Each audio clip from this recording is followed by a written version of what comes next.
Hello class. आज मैं आपको हिंदी व्याकरण में पाठ 17 क्रिया के विषय में बताऊंगी कि क्रिया किसे कहते हैं या क्रिया की क्या परिभाषा है और क्रिया के भेदों के बारे में। तो सबसे पहले हम इसकी परिभाषा देख लेते हैं। जिन शब्दों से किसी कार्य के करने या होने का बोध हो अर्थात पता चले उन्हें क्रिया कहते हैं। कहने का तात्पर्य ये है कि जिन शब्दों से किसी कार्य का करना या होना पाया जाता है वो क्या कहलाता है?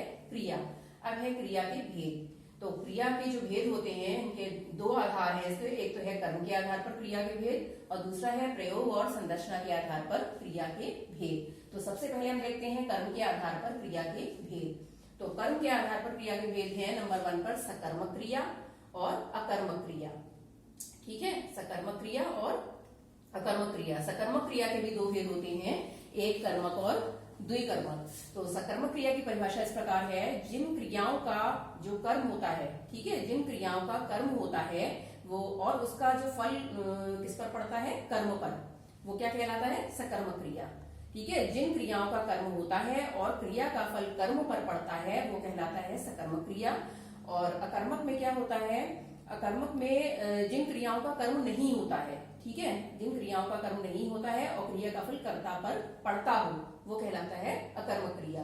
अब सकर्मक क्रिया के दो भेद हैं, एक कर्मक और द्विकर्मक। सकर्मक क्रिया में दो भेद, जो एक कर्मक जो भेद है पहला वाला, उसमें यह है कि जिन क्रियाओं का एक ही कर्म होता है, ठीक है, एक कर्मक से ही आप पहचान जाओगे कि जिन क्रियाओं का एक ही कर्म होता है वो कहलाती है एक कर्मक क्रिया। जैसे आशावारी पेन से लिखती है, इसमें एक ही क्रिया हो रही है। ठीक है, दूसरा है द्विकर्मक क्रिया।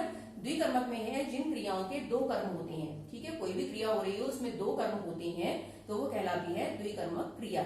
जैसे माँ बेटी को रोटी बनाना सिखाती है, ठीक है, तो इसमें बेटी और रोटी ये दोनों क्या है? ये दो कर्म है। तो इसी के आधार पर हम कह सकते हैं कि ये द्विकर्मक क्रिया का उदाहरण है। तो आज हमने इसकी परिभाषा के विषय में जाना और क्रिया का जो भेद है कर्म के आधार पर, ठीक है, दो भेद है इसके, सकर्मक अकर्मक, और सकर्मक के भी दो भेद हैं, एक कर्मक और द्विकर्मक। इनके विषय में जाना हमने। ठीक है, आज के लिए इतना ही। अगली वीडियो में मैं आपको इसकी जो अगला वाला जो भेद है क्रिया का, कौन सा? प्रयोग और संरचना के आधार पर क्रिया के भेद, उनके विषय में मैं आपको बताऊंगी। धन्यवाद।